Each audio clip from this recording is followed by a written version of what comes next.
అంటే మీరు జనసేన పార్టీలో ఉన్నారా, లేదంటే మీకేమైనా పదవులు ఉన్నాయా ఏంటి, లేదంటే మీకు పార్టీ ఫండ్ వస్తుందా, మీకేమైనా ఫైనాన్షియల్ గా మీకు ఎలా సపోర్ట్ వస్తుందండి?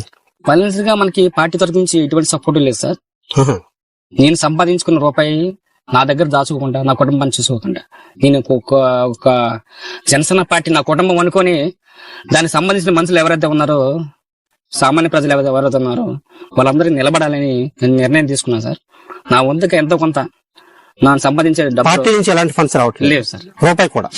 అంతా మీ సొంతదండి? నా సొంతదండి. ప్రతిరోజు నా ఓన్ డబ్బులతో నేను సర్వీస్ ఇస్తున్నాను.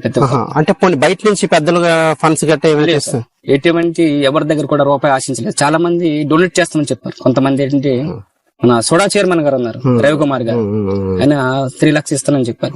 ఇలాంటివి కొంతమంది కొంత పార్టీ తరపు నుంచి బయట నుంచి శ్రీకాకుళం జిల్లా నుంచి బయట నుంచి మన నియోజకవర్గం కాకుండా 1,00,000-2 లక్షలు పంపిస్తాం బాబు, మీరు సర్వీస్ ఇవ్వండి అంటే నాకు వద్దండి సార్, నేను చేసే సర్వీస్ పవన్ కళ్యాణ్ గారు తెలియజేయండి, పార్టీకి తెలియజేయండి, ఇది పార్టీకి బలపడడానికి అవసరం అవుతుందని తప్ప నాకు ఎటువంటి ఎవరి దగ్గర డబ్బులు తీసుకునే తత్వం లేదు సార్. నేను చేసే సర్వీస్ 10 మందికి చెప్పండి సార్, ఇదే మనకు కావాల్సింది.